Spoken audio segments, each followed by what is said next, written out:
Hello বন্ধুরা, আমরা চলে এলাম পুরাতন একটা রাজার বাড়ি দেখার জন্য। রাজা গোপাল ভাঁড় 2000 বছরও পুরনো বাড়ি। আসেন আমরা দেখে আসি, সবাই আসুন আমার সাথে। বন্ধুরা, এই যে আমরা চলে আসি, দেখেন রাজা গোপাল ভাঁড়ের পুরাতন বাড়িতে। 2000 বছর পুরনো বাড়িটা, এই দেখেন কত সুন্দর। কাকা, আমার মেলা দিনই শখ ছিল এই গোপাল বাড়ির বাড়িটা দেখার। আজকে আমার আশাটা পূরণ হইলো। ভালো সুন্দর বাড়িতে কাকা, এই পাশে মানে মন্ত্রী মশাই থাকতো, যে মন্ত্রী মশারই দেখা যায়। আর এখানে হলো রান্নাঘর গোপাল ভাঁড়ের। হ্যালো বন্ধুরা, এই দেখেন এটা ছিল হলো গোপাল ভাঁড়ের রান্না বান্না করতো। এখানে যত রাজপ্রসাদের রান্না বান্না করা হতো, এখানে রান্না বান্না করা হতো। এই দেখেন এই যে রান্নার কারণে কালো কালো হয়ে গেছে। মেলা পুরাতন বাড়ি কাকা। হ্যাঁ, আসেন, প্রায় 2000 বছরের বাড়ি। আসেন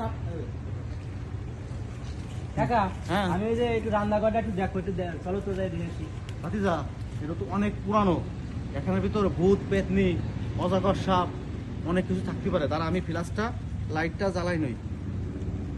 বন্ধুরা আপনারাও আসেন, আমার সাথে আসেন। ভাতিজা, আমার কলম ভয় ভয় রাখতেছে। আল্লাহ ভরসা, চলো আমরা দেখি। আল্লাহ আল্লাহ আল্লাহ আল্লাহ আল্লাহ আল্লাহ। ভাতিজা, আমার তো অনেক ভয় ভয় লাগতেছে ভাতিজা। ভালো সুন্দর হইতে পারি কাকা।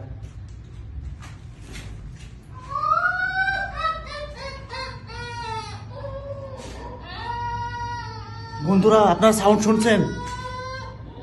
আমরা বাড়ির ভিতর ঢুকছি, আর কি সাউন্ড!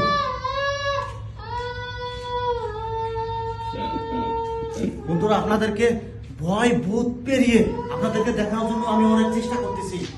এই দেখেন কত সুন্দর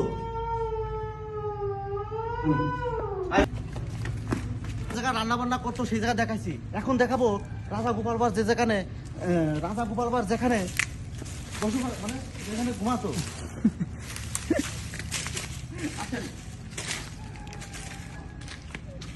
বন্ধুরা, এটা হলো রাজা গোপাল ভাঁড়ের পুরো বাড়ি।